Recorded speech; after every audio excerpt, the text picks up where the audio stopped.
règne en ce lieu. Jésus, nous prions que tu t'établisses en ce lieu. Seigneur, que dans cette atmosphère tu sois le roi, que dans cette atmosphère tu sois le maître. Viens Jésus, prends la place de roi. C'est pour toi que nous sommes là, c'est pour t'honorer que nous sommes là, c'est pour te glorifier que nous sommes là. S'il te plaît, Saint-Esprit, viens et prends la place du roi. S'il te plaît, Saint-Esprit, viens et prends le contrôle de toutes choses. Seigneur, ce soir nous voulons appeler ton règne. Ce soir nous voulons appeler ton règne. Lorsque Jésus a prié à ses disciples, il dit lorsque vous priez, demandez le règne de Dieu. Dites que ton règne vienne sur la terre comme elle est faite dans les cieux. Seigneur, ce soir nous voulons appeler ton règne. Seigneur, nous voulons appeler ton règne.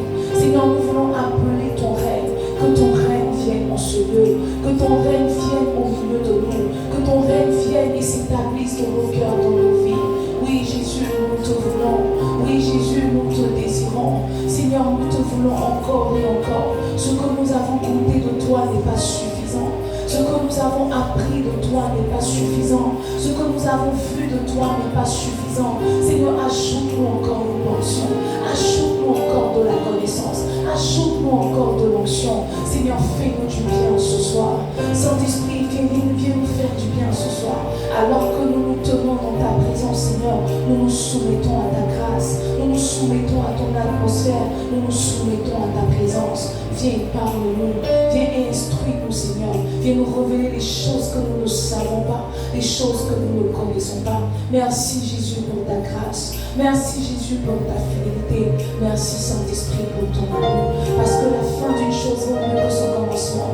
Nous croyons, Seigneur, que ce soir, tu nous toucheras différemment.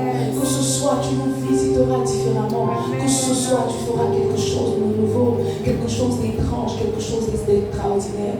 Merci pour ta grâce. Merci parce que tu nous visites. Merci parce que tu le fais. Et dans le nom précieux de Jésus-Christ de Nazareth, nous avons prié. Nous disons tous Amen. Amen. Alléluia. Alléluia. Si tu veux acclamer, acclame. Si tu veux acclamer,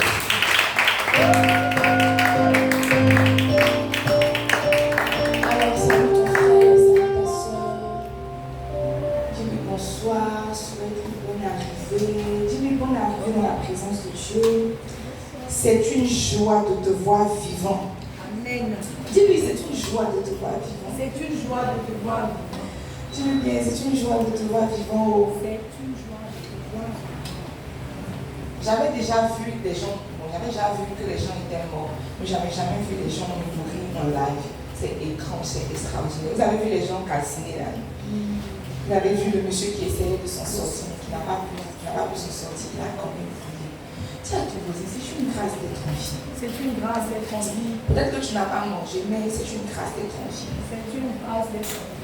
N'est-ce pas? Peut-être que tu n'as pas, tu n'es pas bien, tu me dis, c'est une grâce d'être en vie.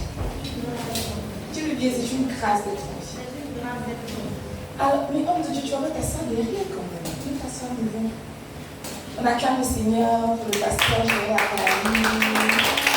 Je peux mieux acclamer le Seigneur. La Bible dit que si tu reçois un prophète dans sa qualité de prophète, tu vas recevoir la bénédiction du prophète, n'est-ce pas? Donc, est-ce que tu peux acclamer le Seigneur pour la vie du pasteur Joël Akali? C'est vraiment quelque chose d'étrange. Aujourd'hui, nous terminons notre série sur les dons spirituels, n'est-ce pas? Nous avons plus ou moins parcouru tous les dons. Et aujourd'hui, nous terminons par la famille des dons de puissance. Et quand mon mari m'a dit aujourd'hui que le pasteur Joël Akali allait venir, je dis mais c'est extraordinaire. Parce que le pasteur Joël Akali opère dans les dons de puissance. Amen.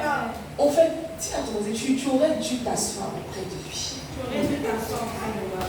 Malheureusement, tu as choisi ta place derrière. Malheureusement, tu as choisi ta place derrière. Alors, de Dieu, bonne arrivée. Bonne arrivée. Alors, depuis le début de ce mois de mai, n'est-ce pas, nous avons entamé une série d'enseignements sur les dons spirituels. Et aujourd'hui, c'est notre dernier jour, n'est-ce pas, c'est notre dernier mardi d'édification relatif aux dons de l'esprit. Et le long de cette série-là, Dieu nous a fait énormément de bien, n'est-ce pas?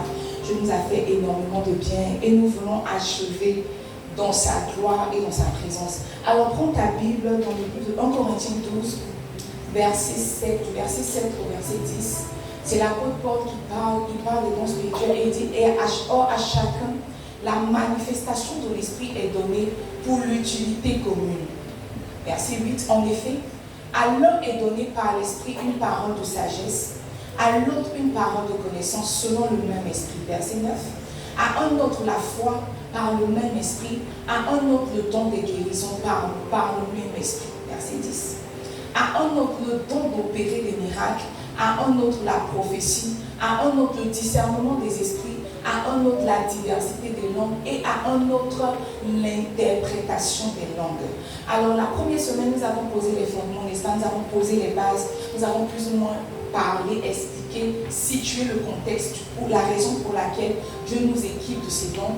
Et la semaine qui a suivi, nous avons parlé des dons vocaux, n'est-ce pas? La semaine passée, nous avons parlé des dons de révélation. Et cette semaine, par la grâce de Dieu, nous entamons et nous clôturons par le don de puissance. Dis à ton frère les dons de puissance. Les dons de puissance. Dis-le bien, les dons de puissance. Les dons de puissance. L'une des choses que nous avons dit sur les dons spirituels, nous avons dit que les dons spirituels sont des canaux par lesquels Dieu se manifeste. Quand on parle de dons spirituels, on parle des manifestations du Saint-Esprit. Et quand l'apôtre Paul nous cite les différentes manifestations du Saint-Esprit, il est en train de nous dire qu'en réalité, quand le Saint-Esprit doit se manifester, il se manifeste souvent par le don d'opérer des miracles, souvent par le don de la prophétie, souvent par le don des discernements des esprits, quelle que soit la manière dont la chose se présente, c'est quand même le Saint-Esprit qui est à la base, qui est la source des dons spirituels, n'est-ce pas? Le Saint-Esprit est la base, le Saint-Esprit est la source des dons spirituels. Et ce soir, alors que nous parlons des dons de puissance, je veux prier et déclarer que quelqu'un soit activé ce soir au nom de Jésus. Que quelqu'un soit activé ce soir au nom de Jésus. N'est-ce pas? L'apôtre Paul dit que je veux venir vous voir afin de vous communiquer quelques dons spirituels. Je prie Dieu et je compte sur le Saint-Esprit de ce que je crois au plus profond de mon cœur, qu'à la fin de ce culte-là, lorsque je vais passer le micro à l'homme de Dieu, le pasteur Joël Ablaï, quelqu'un sera activé. Est-ce qu'il a compris ma manière subtile de lui dire qu'il va intervenir tout à l'heure? C'est ma manière subtile de lui dire que tout à l'heure, je vais lui passer le micro, n'est-ce pas? Là, on dit que quand la tête est là, le genou ne porte pas le chapeau, c'est ça, non? Quand la tête est là, le genou ne porte pas le chapeau. La dernière fois, on parlait et il m'a montré plus ou moins une vidéo où il était en train de prier pour une dame qui avait des problèmes. C'est ça, la colonne vertébrale. C'est ça, non? Ça, en tout cas, c'est os. Il a prié, la femme s'est déversée. Il me suis dit, mon frère, pardon, pendant que tu m'expliques, il faut attendre ma vie. Il ne faut pas juste m'expliquer, il faut attendre ma vie. Il faut dire quelque chose sur ma vie. Parce que où tu es arrivé là, c'est là-bas que nous voulons tous arriver, n'est-ce pas? Yes. N'est-ce pas que tu veux prier pour que les malades soient guéris? Yes. N'est-ce pas que tu veux recoller quelques os? Alors, quand on parle de don de puissance, vous voyez, le terme puissance vient du grec dynamis, n'est-ce pas? Qui veut dire quelque chose de fort. Le terme puissance vient du grec dynamis qui veut dire quelque chose de fort. Quand on parle de don de puissance, on parle de quelque chose de fort. On parle de quelque chose d'étrange. Dis à ton voisin quelque chose d'étrange. Dis-lui bien quelque chose d'étrange. Les dons de puissance sont des dons qui cassent tous les codes. Les dons de puissance sont les dons qui font apparaître l'impossible. Dis à ton frère, apparaître l'impossible. Alors que je préparais ce message, j'ai supplié Dieu de nous faire voir sa gloire ce soir. Je veux voir des choses extraordinaires. Je vous ai dit que mon rêve c'est de disparaître comme Philippe, n'est-ce pas? Yes. Mon rêve c'est de disparaître comme Philippe. Je veux être ici. Et pendant que je parle avec toi, j'ai disparu. Pendant que tu me cherches, tu dis où est la mère? La mère est partie. Elle est en train de prêcher l'évangile à un ethnique éthiopien quelque part là-bas. Et puis je reviens. Demande à ton frère, toi ton rêve c'est quoi? Dis-lui, j'espère que ce n'est pas le mariage. Dis-lui, j'espère que ce n'est pas le mariage. Nous voulons des rêves spirituels, nous voulons des aspirations spirituelles. Quand on parle de don de puissance, on parle des choses qui cassent les codes. On parle des choses qui vont au-delà de la médecine, qui vont au-delà de la science, qui vont au-delà de la biologie, qui vont au-delà de l'entendement humain. Dis à ton frère les dons de puissance. Dis-lui les dons de puissance. Quand on parle de dons de puissance, on parle de la manifestation de la toute puissance de Dieu. de la manifestation de la toute-puissance de Dieu. Vous voyez, avant le Nouveau Testament, avant l'effusion du Saint-Esprit, avant même qu'il y ait Jésus, Dieu faisait des exploits dans le monde. Dieu faisait des choses étranges, Dieu faisait des choses extraordinaires dans le monde. Et je crois que le don de puissance, quand le Saint-Esprit nous donne les dons de puissance, c'est comme s'il nous donne, il nous octroie, il nous communique la portion de Dieu qui fait des choses étranges. Quand on est en train de prophétiser sur toi, que oh, toi tu as le don d'opérer des miracles, tu as le don d'opérer des guérisons, tu as le don de foi, on est en train de dire que la dimension de Dieu qui est en toi, la dimension de Dieu que tu portes, c'est la dimension de Dieu El Shaddai, le Dieu tout-puissant, le Dieu qui peut toutes choses. Dis à ton frère les dons de puissance. Et lorsque nous avons classifié les dons spirituels, nous avons dit que les dons spirituels fonctionnent en famille de 3 dons chacun, n'est-ce pas? Donc dans les dons vocaux, on a les dons d'interprétation de langue, les dons de prophétie, les dons de diversité des langues. Et dans les dons de révélation, on a les dons de parole de connaissance, parole de sagesse et discernement des esprits. Et dans la famille des dons de puissance, on a le don des guérisons, le don de foi et le don d'opérer des miracles. Je veux que tu touches ton voisin. Demande-lui, toi, tu as quoi entre les 3 là? Demande-lui bien, tu as quoi entre les 3 là? Demande-lui bien, tu as quoi entre les 3 là? Oh, je crois que le Saint-Esprit nous donne les dons de puissance pour montrer au monde que notre Dieu travaille encore, que les guérisons, les choses que nous avons entendues, dont nous avons entendu parler, les choses que nous lisons dans la Bible et qui nous excitent, je crois que le Saint-Esprit nous donne les dons de puissance pour nous prouver que Dieu parle encore, Dieu travaille encore et il agit encore. C'est comme si Dieu donne les dons de puissance pour imposer la suprématie, la seigneurie de Dieu. Souvenons-nous dans Exode, n'est-ce pas? Dans Exode, lorsqu'il y a eu invasion, n'est-ce pas? Lorsqu'il y a eu invasion, l'Éternel dit à Moïse, dit à Aaron, étends ta verge et frappe la poussière de la terre. Elle se changera en poudre dans tout le pays. N'est-ce pas? Verset 13. Il fit ainsi. Aaron étendit sa main avec sa verge et il frappa la poussière de la terre et elle fut changée en poudre sur les hommes et sur les animaux. Toute la poussière de la terre fut changée en poudre dans tout le pays d'Égypte. Verset 14. Les magiciens employaient leur enchantement pour produire les poux, mais il ne plut pas. Les poux étaient sur les hommes et sur les animaux. Verset 15. Et les magiciens disent à Pharaon, c'est le doigt de Dieu. C'est le droit de Dieu. Il a dit que le cœur de Pharaon s'endurcit et il n'écoutait point Moïse et Aaron selon que l'Éternel avait dit. Vous voyez, il y a des choses que les hommes font. Il y a des choses que les hommes font. Il y a des choses que les hommes essaient de reproduire. Mais arrivé un moment, les dons de puissance sont là pour nous prouver que ici, là, c'est le droit de Dieu qui agit. Là, dit que les magiciens de Pharaon ont essayé de reproduire ce que Aaron avait fait en étendant sa verge. Ils ont essayé de faire pareil. Ils se sont dit que c'était un peu comme la première fois lorsque Moïse a jeté son bâton et que son bâton s'est changé en serpent. Eux aussi, ils ont jeté leur bâton s'est quand même transformé en serpent. Et ils se sont dit que peut-être que cette fois-ci, là, ça allait faire pareil. Mais ils se sont rendu compte qu'il y a des dimensions que tu atteins où c'est forcément le droit de Dieu. Il dit, cette fois-ci, c'est le droit de Dieu. Nous ne pouvons pas aller à mon compte, nous ne pouvons pas faire pareil. Les dons spirituels sont là pour nous montrer que notre Dieu est tout puissant et qu'il fait ce qu'il veut, quand il veut et comme il veut. Il est El Shaddai, comme tout, c'est tout. Dis à ton frère les dons de puissance. Dis-lui les dons de puissance. Et lorsque nous introduisons notre thème sur les dons spirituels, nous avons dit que, au fait, nous ne manifestons pas les dons parce que nous sommes ignorants. Ce qui freine la manifestation des dons spirituels, c'est quand même l'ignorance. C'est pour ça qu'avant de commencer à parler des dons spirituels, l'apôtre Paul a dit en 1 Corinthiens 12, verset 1, il dit pour ce qui est des dons, je ne veux pas que vous soyez dans l'ignorance. Pour ce qui concerne les dons spirituels, je ne veux pas, frère, que vous soyez dans l'ignorance, parce que quand quelqu'un ignore, il ne peut pas manifester à la dimension de la portion que Dieu a impartie en lui.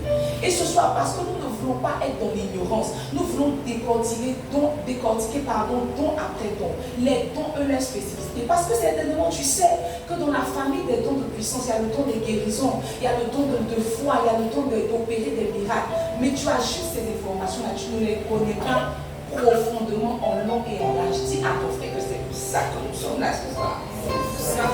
Dis-lui, c'est pour ça que nous sommes là ce soir. Alors commençons, n'est-ce pas, tout de suite par le don des guérisons. Commençons tout de suite par le don des guérisons. Commençons par le don des guérisons. La particularité du don des guérisons, c'est que c'est le seul don qui est au pluriel. Vous n'avez pas remarqué?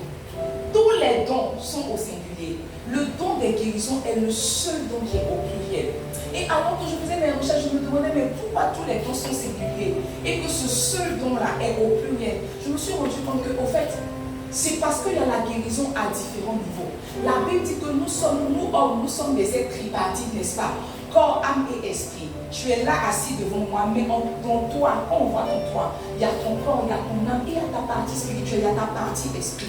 Et quand on dit le don des guérisons, on est en train de parler de la puissance de Dieu qui guérit et le corps, et l'âme, et l'esprit. Et le corps, et l'âme, et l'esprit.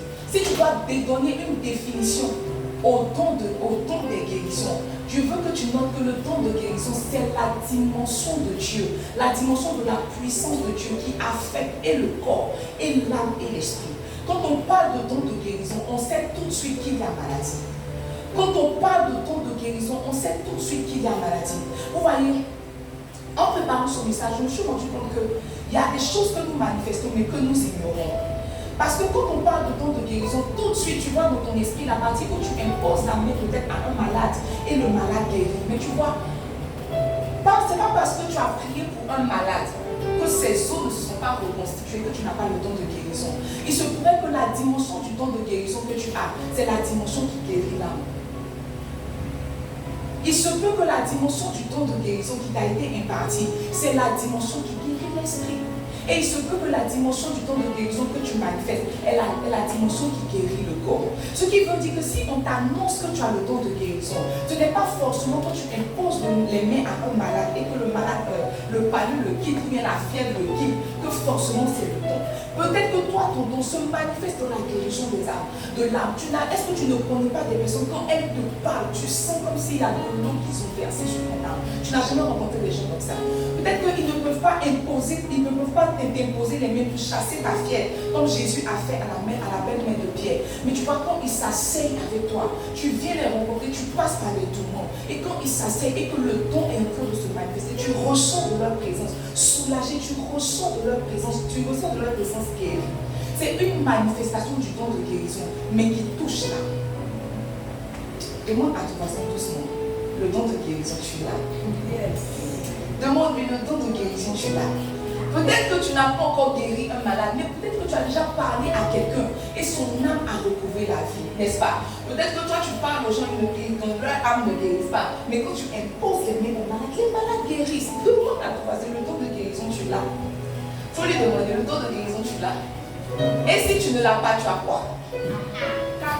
Si tu n'as pas le don de guérison, tu as quoi? Tu as quoi?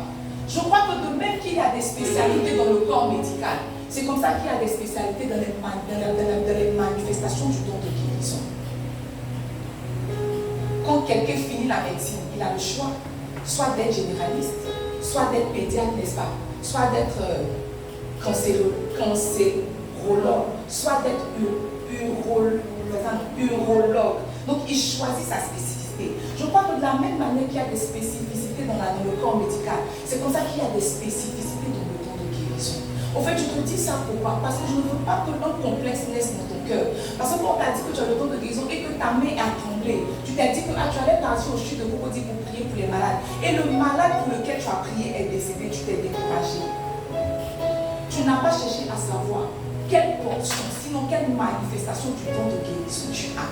J'écoutais le témoignage du pasteur Mohamed Sanoko qui disait comme ça que quand ils ont prophétisé sur lui qu'il avait le don des guérisons, n'est-ce pas? Et qu'il priait pour les malades n'étaient pas guéris. Il a laissé. Il dit qu'il avait laissé, qu'il prêchait l'évangile, Et quand il voyait quelques manifestations du Saint-Esprit, il faisait tout pour arrêter parce qu'il savait que quand il allait prier pour les gens, il n'allait pas guérir.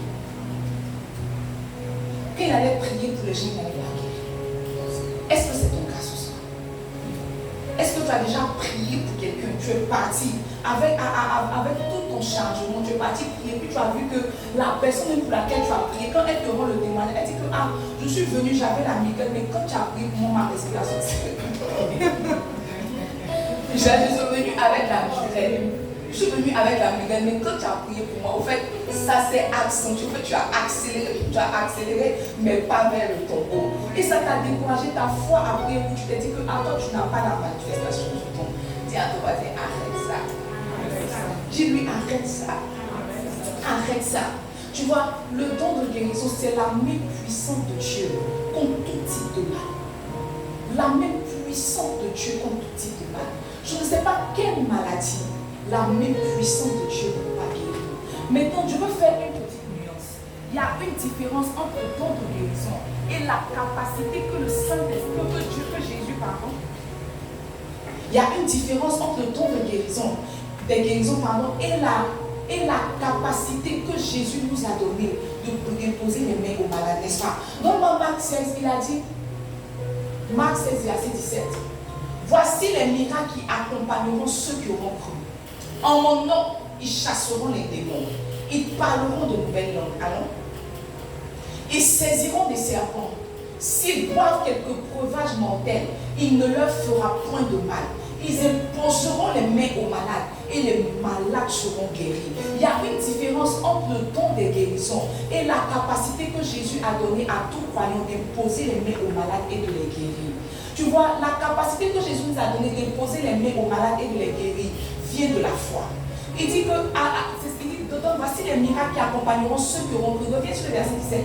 Voici les miracles qui accompagneront ceux qui auront cru. Une fois que tu as cru en Jésus, tu peux imposer la main à un malade et il va guérir. Mais le don de guérison, c'est ton pouvoir que le Saint-Esprit te donne. C'est étroitement lié à un mandat. Quand il y a appel, il y a forcément don. Donc quand Dieu te donne le don, je vous ai dit la dernière fois que en fait, le don que tu manifestes est un indicateur de l'appel qu'il y a sur ta vie. Donc tu peux imposer les mains aux malades et les malades guériront parce que tu as cru en Jésus. Et tu peux prier pour un malade qui sera guéri parce que tu as reçu le don de guérison. L'un est le produit de la foi, l'autre est le produit du pouvoir que le Saint-Esprit te donne en fonction du mandat auquel tu t'appelles. Dis à ton frère le don de guérison. Dis à ton frère le don de guérison. Je veux qu'on lise une portion d'écriture, n'est-ce pas? Donne-moi Jean 5, pardon, verset 1 à 9. La Bible dit, après cela, il eut une fête des Juifs, et Jésus monta à Jérusalem. Or, à Jérusalem, près de la porte des brebis, il y a une piscine qui s'appelle en hébreu Bethsaïda et qui a 5 portiques, verset 3. Sous ces portiques étaient couchés un grand nombre de malades, des aveugles, des boiteux, des paralytiques qui attendaient le mouvement de l'eau, verset 4. Car un ange descendait de temps en temps dans la piscine et agitait l'eau.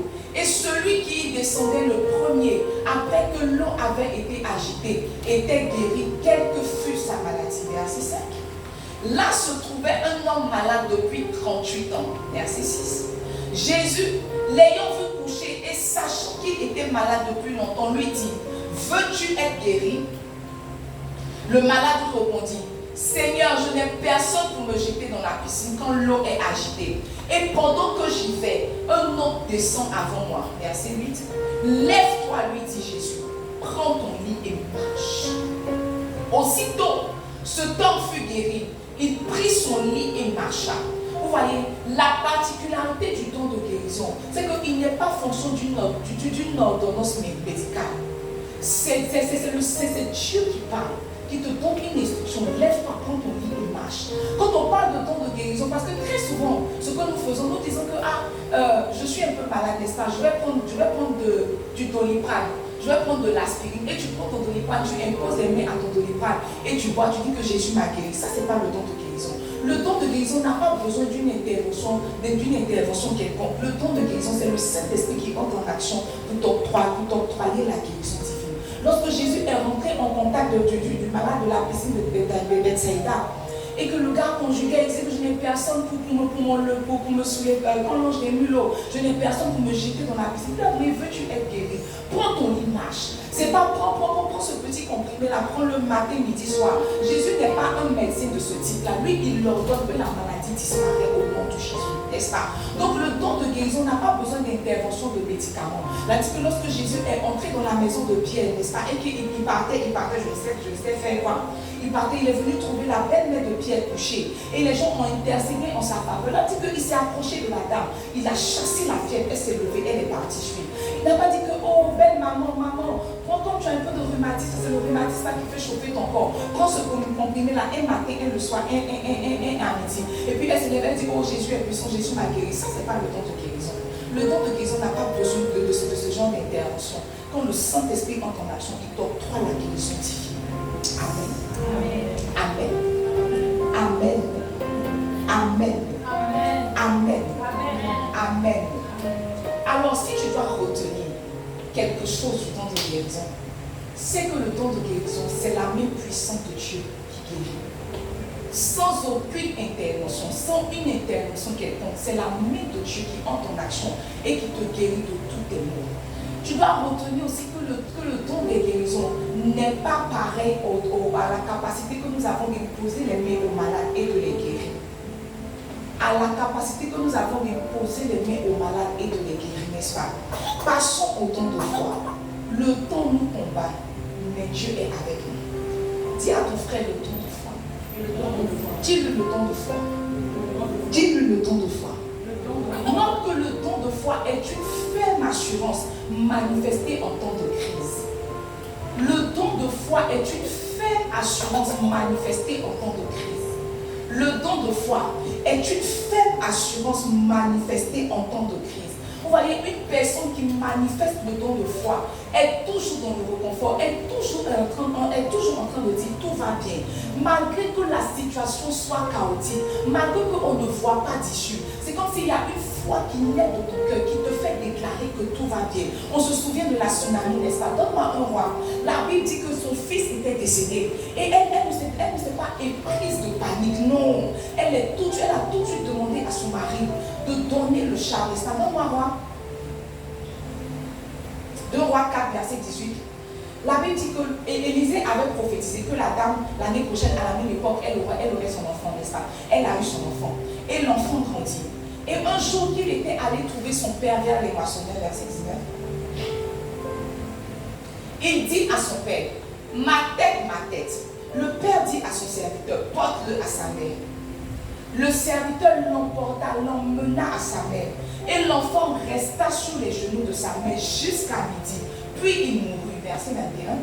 Elle monta, le coucha sur le lit de l'homme de Dieu, ferma la porte sur lui et sortit. Verset 22. Elle appela son mari et dit, envoie-moi, je te prie, un des serviteurs et une des ânesses. Je veux aller en acte vers l'homme de Dieu et je reviendrai. Et il dit, pourquoi veux-tu aller vers lui? Ce n'est ni la ni nouvelle lune, ni sabbat. Elle répondit, tout va bien. Verset 24. Puis elle se fit sceller l'âne et dit à son serviteur, mène et pars, ne m'arrête pas en route sans que je te le dise. Elle partit donc et se rendit vers l'homme de Dieu sur la montagne du Carmel. L'homme de Dieu, l'ayant aperçu de loin, dit à Géasi son serviteur, voici cette tsunami, verset 26. Maintenant, cours donc à sa rencontre et dis-lui, te portes-tu bien? Ton mari et ton enfant se portent-ils bien? Elle répondit, bien. Et dès qu'elle fut arrivée auprès de l'homme de Dieu sur la montagne, elle embrassa ses pieds. Géasi s'approcha pour la repousser, mais l'homme de Dieu dit, laissez-la, car son âme est dans l'amertume, et l'Éternel me l'a caché. Il ne me l'a point fait connaître. Il ne me l'a plus fait connaître. Vous voyez, le don de foi est la capacité que Dieu te donne de croire dans une situation précise, que forcément il va agir.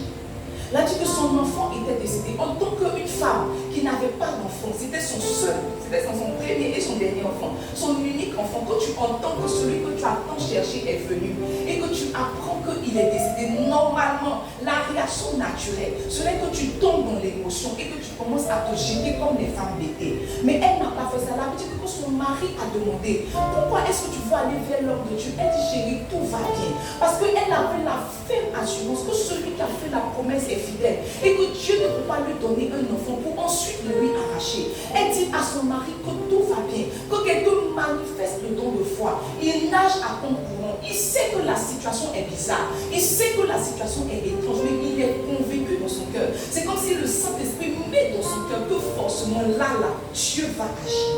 Coûte que coûte, vaille que vaille, Dieu va agir. Elle a dit alors à son mari, tout va bien. Et même quand l'homme de Dieu a envoyé Géasi vers elle, elle ne s'est pas tout de suite jetée devant Géasi. Non, elle a dit à Géasi que tout va bien. Et c'est Élisée qui a dit que non, elle ne va pas bien, l'Éternel me l'avait caché. Ceux qui manifestent le don de foi se rendent compte que Dieu agit, mais il agit dans le calme.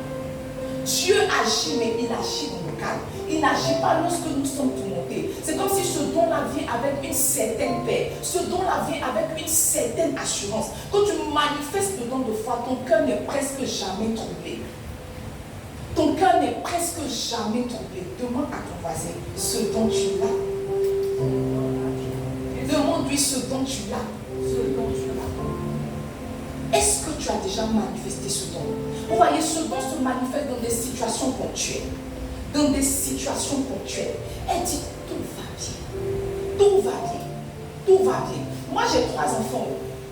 Ma prière, les plus grandes prières que je fais pour mes enfants, c'est Seigneur, je veux voir mes enfants se marier, faire leurs enfants. Il n'y a aucun parent qui veut enterrer son enfant. Quand une mère entend même que son enfant est en train de mourir, souvenons-nous de Agar dans le désert, n'est-ce pas? Lorsqu'elle n'avait plus d'eau, elle a dit non, je ne veux pas voir mon fils mourir, n'est-ce pas? Elle a déposé quelque part là-bas et elle est partie pleurer. Parce qu'il n'y a aucune mère qui se prépare à ce que son enfant décède. Mais devant cette situation, elle ne s'est pas affolée.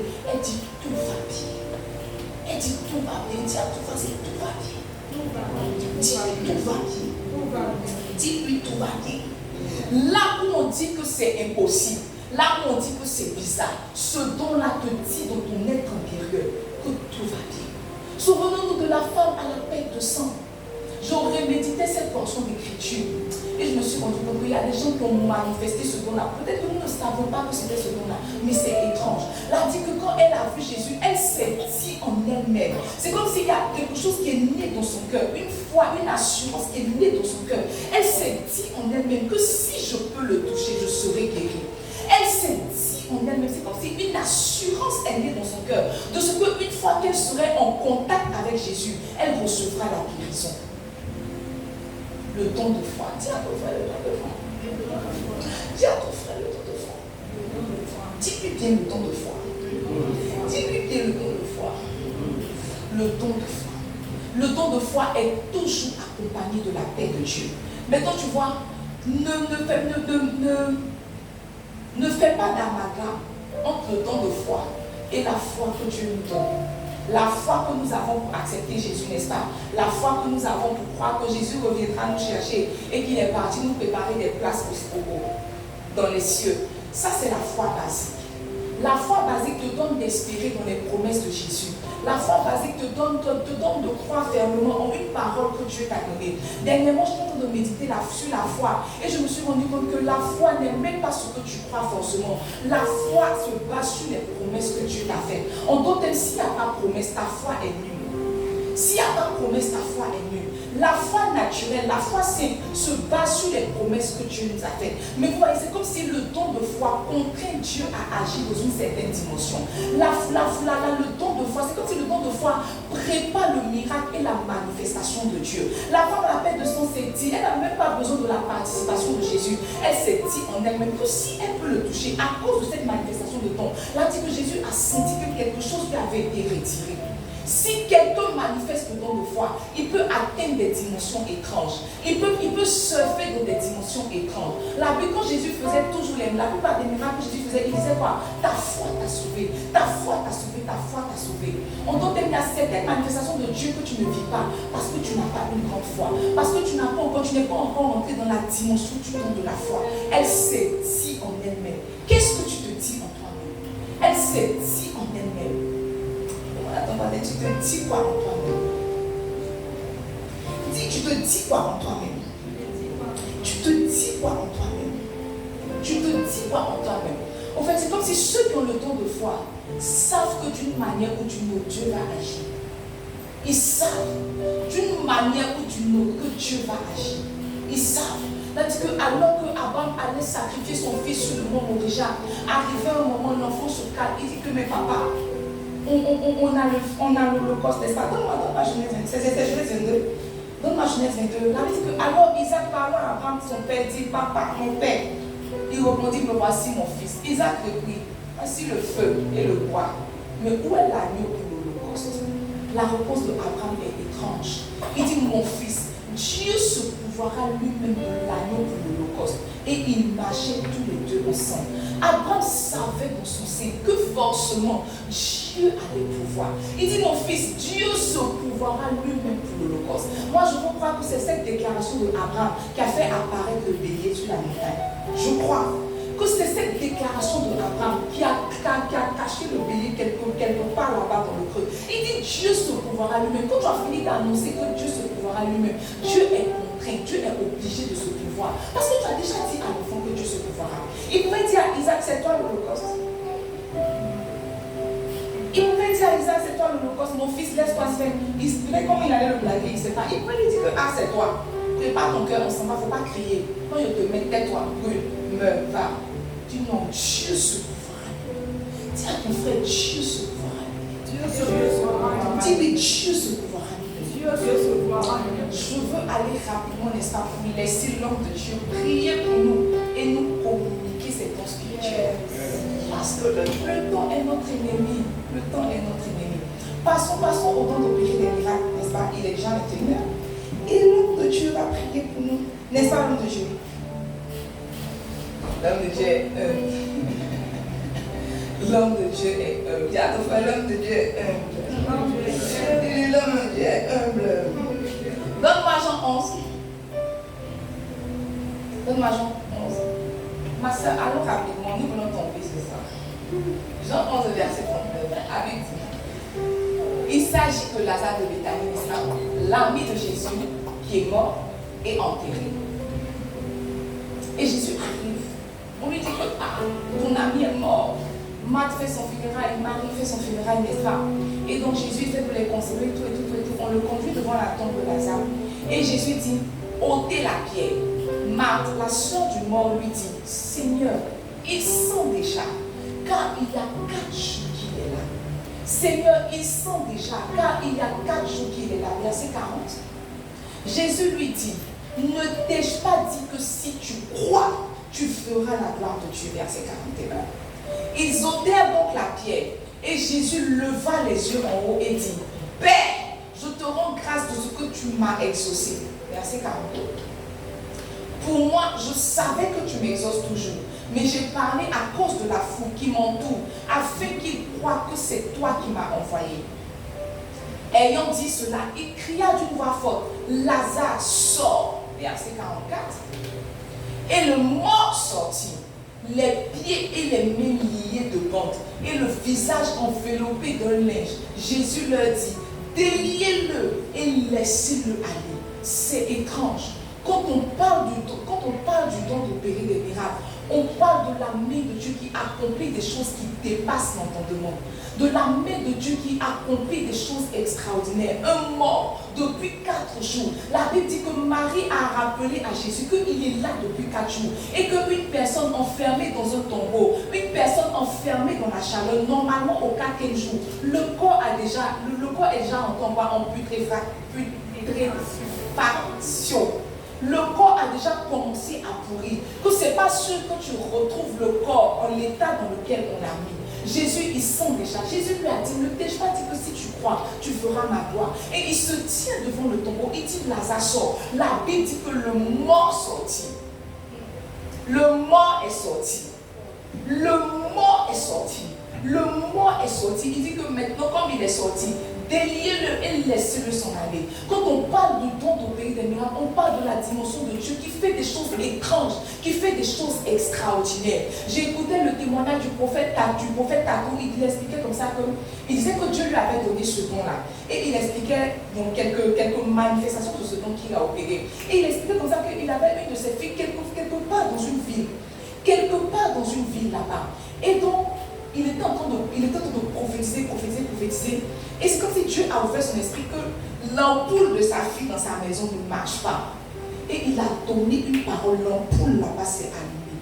C'est étrange. Tu sais, quand nos ampoules se grillent, On va à la boutique, on achète et on remplace.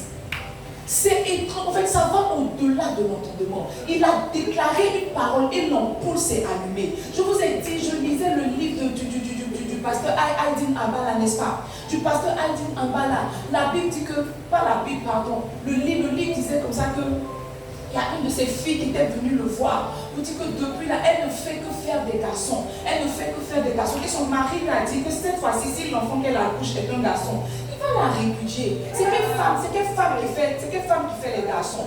Mais tu vois, les garçons ne savent pas que les femmes ont le chromosome XX. C'est eux qui ont X mais Y. C'est eux qui déterminent le sexe. Ils ne savent pas. Ils ne savent pas. Son mari allait la répudier. Et quand elle est partie accoucher à l'homme, quand elle a expliqué à l'homme de Dieu a prié pour elle. Et il lui a dit que tu enfanteras une fille. Je ne sais pas si je vais dire malheureusement ou heureusement, quand elle a appris, c'était un garçon. Et elle a commencé à pleurer, elle a appelé l'homme de Dieu pour dire que papa, tu m'as blagué, quand mon mari va venir, tout. Le livre dit que l'homme de Dieu a pris l'enfant. L'enfant est né mal. Moi j'ai accouché dernièrement, en tout cas quand tu accouches là, on met. Si ton enfant est mal, on met le bracelet bleu, on met son nom, n'est-ce pas? Quand quelqu'un est né garçon, on voit. Quand quelqu'un est né femme, on voit. L'enfant est né un garçon. Et quand l'homme de Dieu est venu, il a soulevé l'enfant. Il dit, Jésus, je te rends grâce de ce que tu fais des choses miraculeuses. Et quand il a donné l'enfant à la femme, c'était une fille. Ok, là. Quand j'ai lu d'abord, j'ai fermé, j'ai respiré.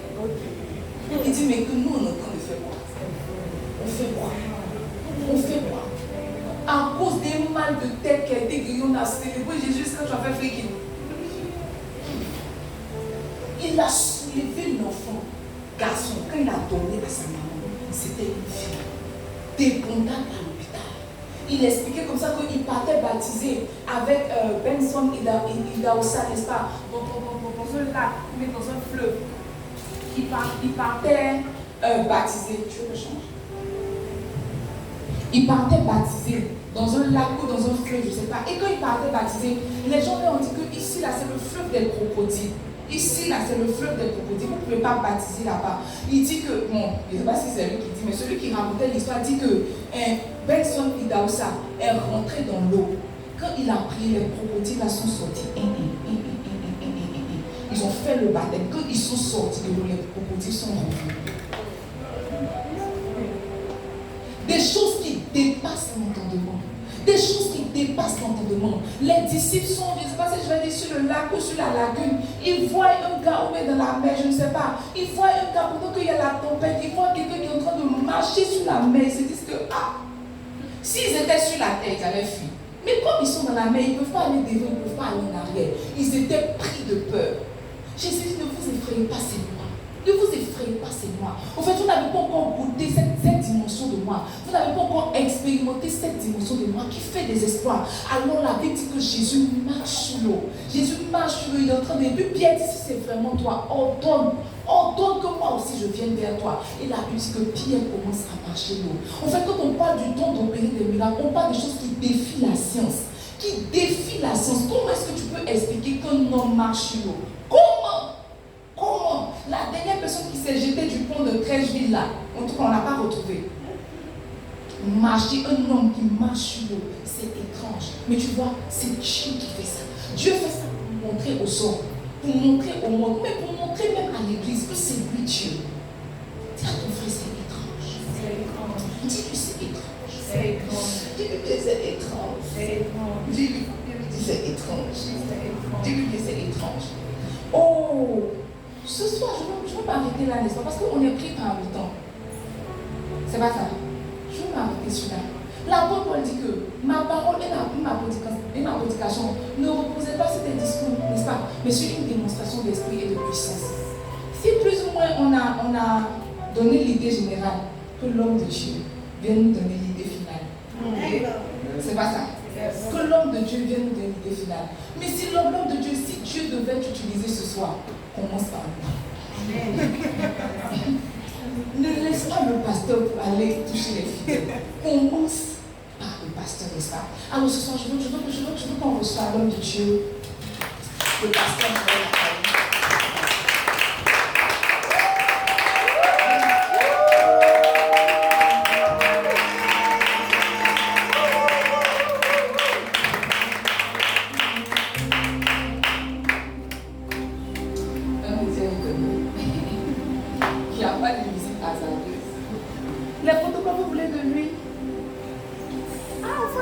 le protocole. Vous voulez des pains? Envoyez des pains au protocole. Alléluia. Amen. Laissons partager une chose.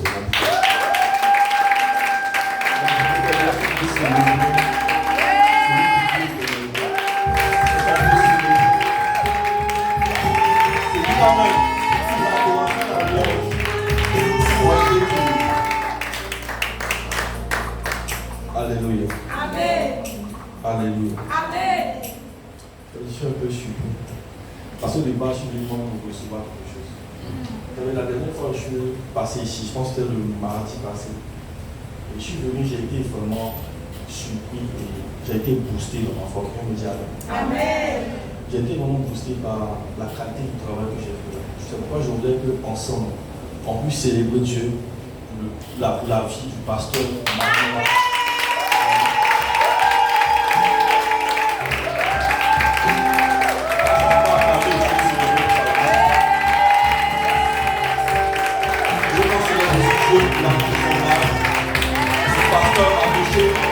Est-ce qu'on va acclamer pour le coup?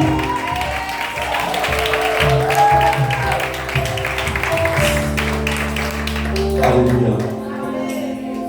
Est-ce que tu peux dire au pasteur que vous les aimez? Dites au pasteur que vous les aimez. Et dites-leur de ma part qu'ils font un excellent travail. Non, tu n'as pas bien dit ça. Est-ce que tu peux leur dire qu'ils font un excellent travail? Donc, quand je suis rentré à l'église, j'ai parlé un peu à mes frères, les amis. Il y a ma soeur spirituelle, parce que oui, c'est ma soeur spirituelle, on a le même père spirituel. Moi, je vais parler ensemble pour la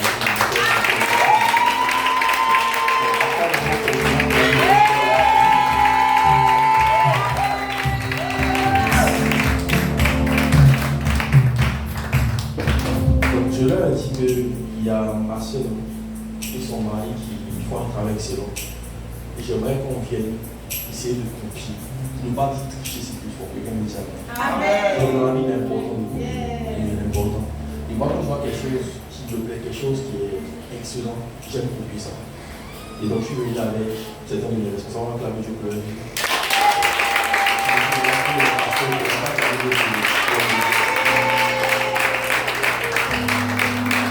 Donc, nous sommes venus pour recevoir du coup pour nous. Quelqu'un me dit Amen. Quelqu'un me dit Amen. Amen.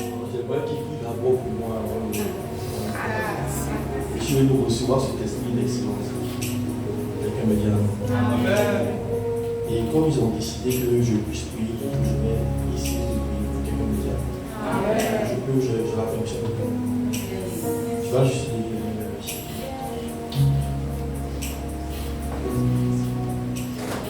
Tu vas demander au Seigneur de te remplir de son esprit. C'est pas sur les chants que vous vous aidez.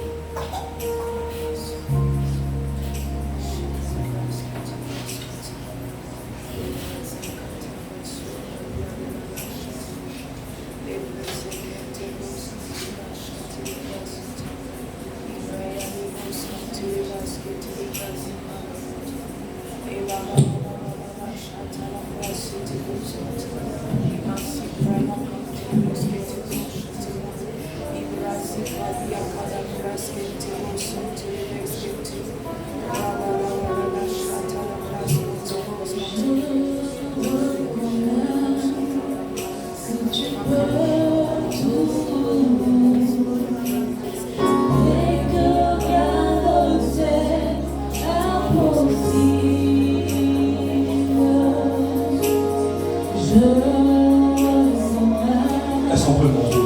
Que tu peux tout et que rien ne t'est impossible. Je reconnais que tu peux tout. Est-ce qu'on peut le dire ensemble? Et que rien ne t'est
Et la Bible déclare que lorsque les disciples étaient dans la chambre, ils ont tellement prié, ils ont tellement soutenu après le Saint-Esprit, que pendant qu'ils viennent, puissance est tombée. Il y avait une telle force. Et la Bible déclare que l'endroit était à tomber. Des langues sont dans la transformation. Je veux que tu pries comme un assassin maintenant. Ah, Sakabayanta, Brasopalia, les mains ensemble de l'eau de Spirit. Et les mains ensemble de l'eau de mort, le sang de vie de l'eau de Spirit. La Somalie, Seigneur de bruit. Prie. Demande une dimension du Saint-Esprit.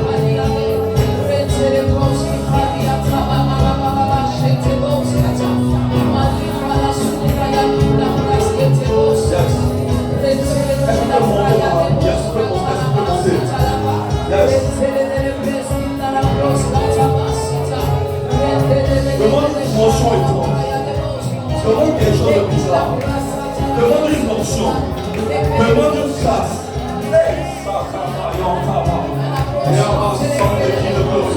Les mains ensemble de l'eau de Spirit. Les femmes de l'eau de Spirit. L'église des fesses. En l'église des fesses. Ou l'église dans tes bras. Application dans l'église d'esprit. Yes.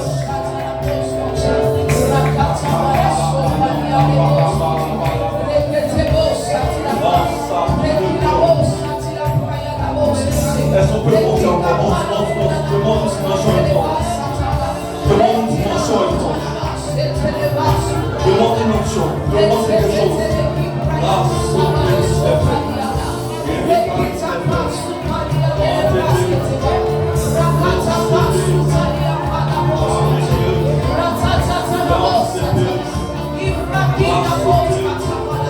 Pendant que tu es en train de prier, voyez l'atmosphère. Le son de l'atmosphère commence à changer. C'est ça que je veux que tu montes au corps.